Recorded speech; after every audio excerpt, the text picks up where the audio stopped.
പോലീസുകാർ തന്ന അച്ചുവിന്റെ സാധനങ്ങളുടെ കൂട്ടത്തിൽ ഒരു കത്തുണ്ട്. നിനക്ക് എഴുതി വച്ചതാ.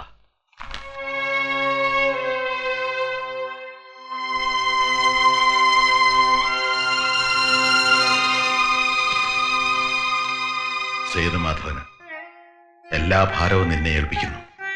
ലതയെ ഉപേക്ഷിക്കരുത്. അവൾ സാധുവാണ്. മറ്റൊന്നും പറയാനില്ല.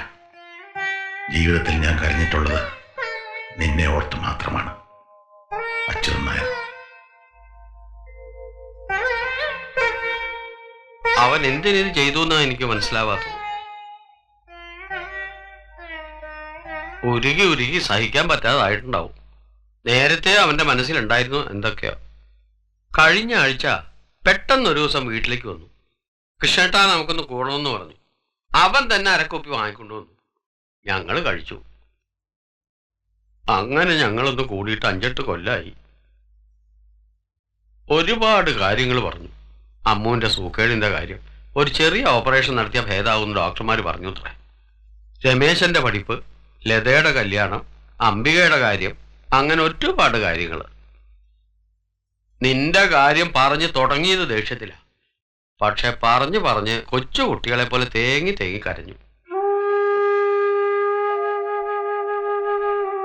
പോകാൻ നേരത്ത് പറഞ്ഞു, കൃഷ്ണേട്ടാ രാമപുരത്തുനിന്നൊക്കെ വിറ്റിട്ട് പോരാൻ പോവാ. ആ നാട് ശരിയില്ല. പിന്നെ നമ്മളൊക്കെ വയസ്സായി വരികയല്ലേ. മരിക്കുന്നതിന് മുമ്പ് നമുക്ക് പഴയ പോലെ കുറച്ച് ദിവസം കഴിയണം. അച്ചു പോയി. ഇനി എന്നാണാവോ ഞാൻ. നീ പോവാണോ? ഇപ്പൊ തന്നെ 4-5 ദിവസത്തെ ക്ലാസ് പോയി. സഞ്ചയനം കഴിഞ്ഞിട്ട് പോയാ പോരടൂ. കൃഷ്ണമാമ എന്തറിഞ്ഞിട്ടാ? ഞാനിത് 4th ഇയറാ. അവൻ പൊയ്ക്കോട്ടെ കൃഷ്ണമാമ. അമ്മയോട് പറഞ്ഞ നീ? ഇല്ല, അമ്മ മയങ്ങ. മരുന്നിന്റെ വിളിച്ചില്ല. ഒരു ദിവസം അറിയിച്ചിട്ട് അമ്മയൊന്ന് മെഡിക്കൽ കോളേജിൽ കൊണ്ടുവന്നാ ഞങ്ങളുടെ കാർഡിയോളജി പ്രൊഫസറെ ഒന്ന് കാണിക്കാം.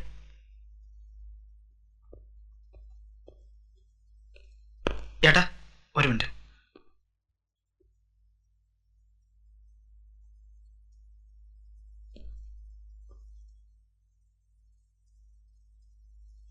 എന്തിനാണ് ഏട്ടാ നമ്മുടെ അച്ഛൻ ആത്മഹത്യ ചെയ്തത്?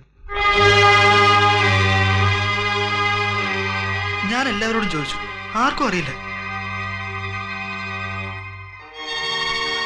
എല്ലാം എന്റെ തെറ്റാണ്. ഞാൻ വേദനിപ്പിച്ച് കൊന്നു.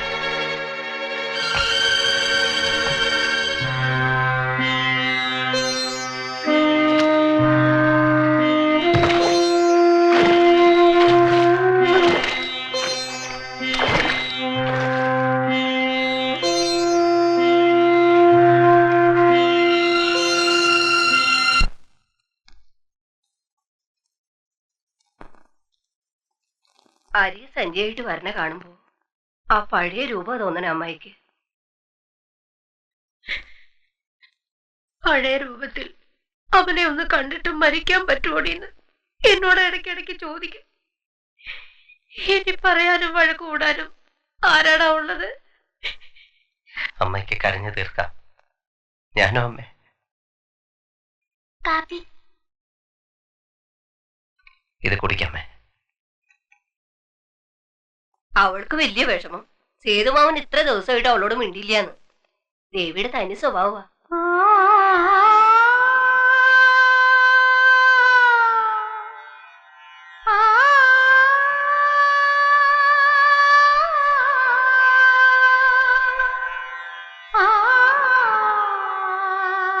എന്താ മോളുടെ പേര്?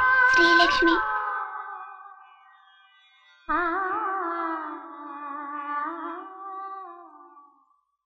എന്റെ ദുർബുദ്ധിയാ. അല്ലെങ്കിൽ എന്റെ മോള് മരിക്കില്ല. നീയും ഇങ്ങനെ ആവില്ലായിരുന്നു. സേതു, അമ്മ ഒരു കാര്യം പറഞ്ഞാ നീ കേൾക്കണം. കേൾക്കും. അമ്മ പറഞ്ഞോളൂ. എനിക്ക് ഇവിടുന്ന് പോണം. ഈ നാട്ടിലെ ജീവിതം മതിയായി. കിട്ടിയ വിലയ്ക്കൊക്കെ വിറ്റുപെറുക്കി പോണം. എന്റെ മാത്രല്ല, എല്ലാവരുടെയും തീരുമാനം അങ്ങനെയാ. ലതയുടെയും അംബികയുടെയും ഒക്കെ. നിന്റെ അച്ഛനും ഒടുവിൽ പോണമെന്നായിരുന്നു. പോകാമേ. നിങ്ങളുടെയൊക്കെ ഇഷ്ടത്തിന് ഞാൻ എതിര് നിൽക്കില്ല. പക്ഷേ എങ്ങോട്ട്? തറവാട്ടിലേക്കോ? അതെന്താ? അവിടെ നിനക്ക് പിടിക്കില്ലേ? അതല്ല കൃഷ്ണമാമ, അവിടെ വന്ന് ഞാൻ എന്ത് ചെയ്യാൻ? ഇവിടെ ആകുമ്പോ പേരിനൊരു ജോലിയുണ്ട്. നമ്മൾ എല്ലാം മനസ്സിലാക്കി ഒന്ന് ഒഴിഞ്ഞു നിന്നാ മതി. കാശിന് കാശ് തന്നെ വേണം. എടാ, ഈ നാട്ടുകാരെ പേടിപ്പിച്ച് തല്ലി ഉണ്ടാക്കുന്ന കാശ് മാത്രമാണോ കാശ്? ആ കാശ് എനിക്ക് വേണ്ട, എന്റെ മക്കൾക്കും വേണ്ട. മോനെ, ഇനി ഇവിറ്റകൾക്കൊക്കെ നീ മാത്രമേ ഉള്ളൂ. എനിക്ക് ഇനി അധികം കാലമൊന്നുമില്ല. ഭാരതിയുണ്ട്, തന്തയും തള്ളയില്ലാത്തൊരു പെൺകുട്ടിയുണ്ട്. അവറ്റകൾക്കൊക്കെ നീയല്ലാതെ പിന്നെ ആരാ ഉള്ളേ? ഞാനുണ്ടാവും കൃഷ്ണമാമ. ഉണ്ടായാ പോരാ, മാനം മര്യാദയായിട്ട് പുലർത്തണം. തറവാട്ടിലെ എല്ലാ സ്വത്തും നിനക്കാം. ഇരിക്കണ പറമ്പും വരെയുണ്ട്. ഒരേക്കർ തെങ്ങും അത്യാവശ്യത്തിന് നിലമുണ്ട്. അധ്വാനിക്കുക, ആ മണ്ണ് തരും നിനക്ക്. അതും വയ്യെങ്കിൽ ഇത് വിറ്റ് കിട്ടുന്ന കാശ് കൊണ്ട് എന്തെങ്കിലും കച്ചവടോ കൈത്തൊഴിലോ ചെയ്യുക.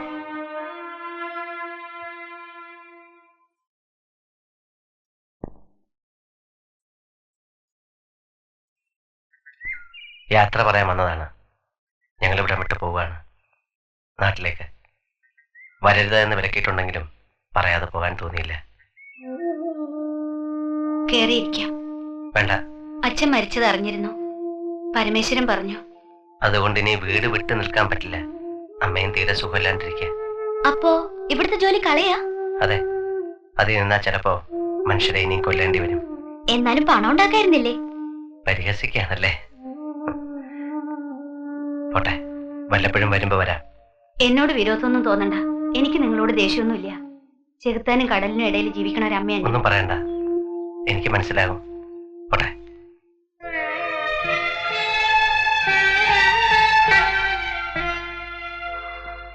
പാവം.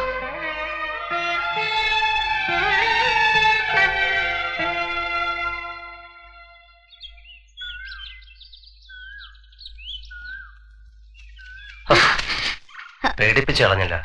ഞാൻ എളുപ്പ വഴിക്ക് ഓടുകയായിരുന്നു. അഡ്രസ് വേണം. എന്തിനാ? അഡ്രസ് എന്തിനാ?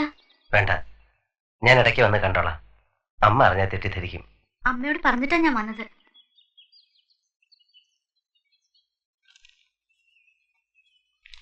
അന്ന് രാത്രിയിൽ വന്നപ്പോ അമ്മയോട് ചോദിച്ചത് ശരിക്കും സിൻസിയർ ആയിട്ടായിരുന്നോ?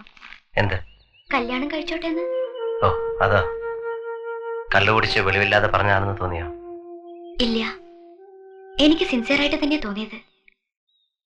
ആണുങ്ങൾ പല കമന്റും പറയാറുണ്ട്, വൃത്തികേടുകൾ പറയും. ചിലർക്ക് വേണ്ടത് ഒരു രാത്രി, ചിലർ ഞാൻ നോക്കിക്കൊള്ളാം നിന്നെന്ന് പറയും. കല്യാണം കഴിക്കട്ടെ എന്ന് ചോദിച്ചത് ആദ്യ.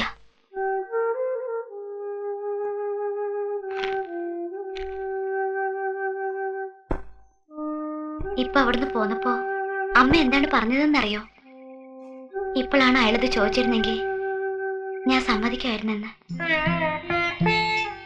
ഇപ്പോഴും ആ ചോദ്യം ഉണ്ടെന്ന് ഞാൻ വിചാരിച്ചോട്ടെ. ആലോചിക്കാതെ പറഞ്ഞതാണെങ്കിൽ പാലിക്കണമെന്ന് നിർബന്ധമില്ല. എന്നാലും വെറുതെ പ്രതീക്ഷിക്കാലോ എനിക്ക്. തുഴഞ്ഞു പോകുമ്പോ ദൂരെ ഒരു കരയുണ്ടെന്ന് പ്രതീക്ഷിക്കുന്നത് ആശ്വാസമല്ലേ? ദൂരെയല്ല, അരികിൽ. ആ കൈ എന്നുയർത്തിയാൽ തൊടാവുന്ന പോലെ അത്ര അരികിൽ.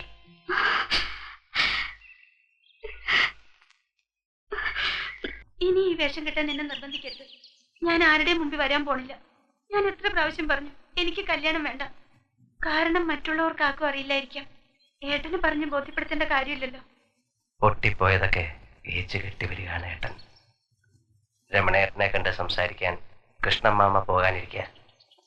രാമപുരത്തെ നമ്മുടെ സ്ഥലം വിറ്റ് കിട്ടുന്ന കാശ് മുഴുവൻ അയാൾക്ക് കൊടുക്കണമെന്നാ വിചാരിക്കണേ. അയാൾ സമ്മതിച്ച അംബികേട്ടത്തിയുടെ കാര്യത്തിന് തൽക്കാലത്തേക്കെങ്കിലും ഒരു പോംവഴിയായി. പിന്നെ നീയാണ് ഏട്ടന്റെ പ്രശ്നം. ഞാനൊരു പ്രശ്നമാവില്ല ഏട്ടന്. ഞാൻ പറയണത് മനസ്സിലാക്കും മോളെ. നീ ഒരു നാടക നടിയാണെന്ന് അറിഞ്ഞുകൊണ്ട് പലതും മനസ്സിലാക്കി തയ്യാറുള്ള ഒരാൾ വരികയാണെങ്കിൽ തുറന്നു പറയോ അയാളോട് ഞാൻ ചീത്തയായ പെണ്ണാണെന്ന്? ഏട്ടാ, 1-2 പുരുഷന്മാരുടെ കൂടെ ജീവിച്ചൊരു സ്ത്രീയെ ഒരാൾ കല്യാണം കഴിച്ചേക്കാം. പക്ഷെ അറിഞ്ഞുകൊണ്ടൊരു ഒന്ന് നിർത്താമോ നിനക്ക്? പറയണതിന് ഒരു പരിധിയുണ്ട്. മനസമാധാനം എന്ന് പറയണത് എനിക്ക് ഈ ജീവിതത്തിൽ കിട്ടില്ല, അതുറപ്പാ. നിങ്ങളൊന്നും എനിക്ക് തരാനും പോണില്ല. എന്തിനടി അവനെ ദേഷ്യം പഠിപ്പിക്കണേ? എനിക്ക് അയാളെ ഇഷ്ടമായില്ല എന്ന് പറഞ്ഞു, അതിനാ. നിനക്ക് ആരെയും ഇഷ്ടാവില്ല. ഇനി കൊടി കെട്ടി ആര് വരുമെന്ന് പറഞ്ഞായിരിക്കണം നീ.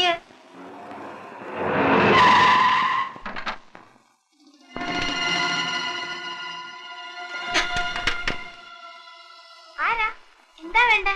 മോളുടെ പേരെന്താ? ജെൻസി. ജോസിന്റെ മോളാ.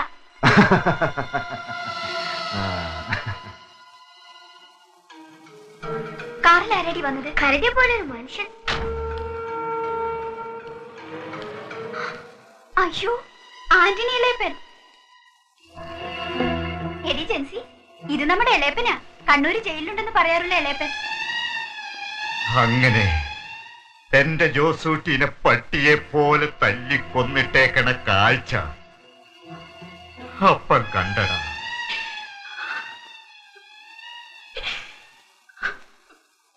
അവനെ കൊന്നവൻ ഇപ്പോഴും പുലി പോലെ വാഴുക.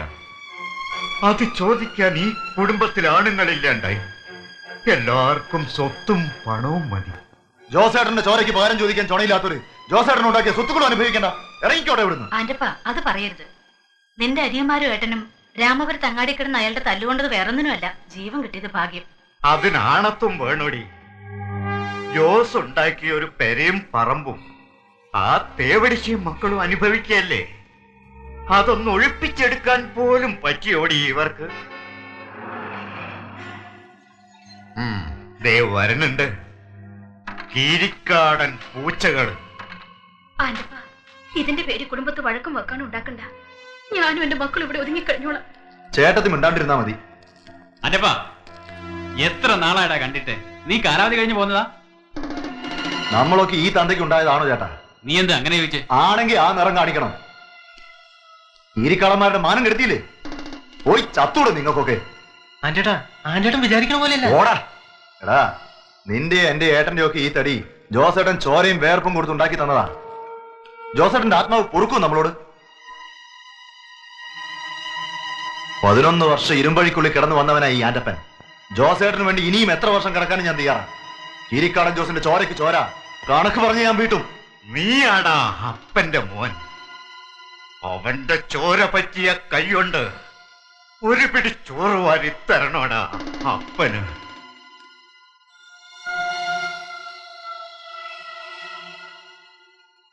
കൈ പറ്റിയ ചോരയല്ലപ്പാ, അവന്റെ ചങ്ക് പിഴിഞ്ഞ ചോര തളിച്ച് അപ്പന് ചോറ് വാരിത്തരും. ആ ചോറ് ഈ കീരിക്കാടന്മാരുടെ കുടുംബത്തിൽ എല്ലാവരും ഉണ്ണും.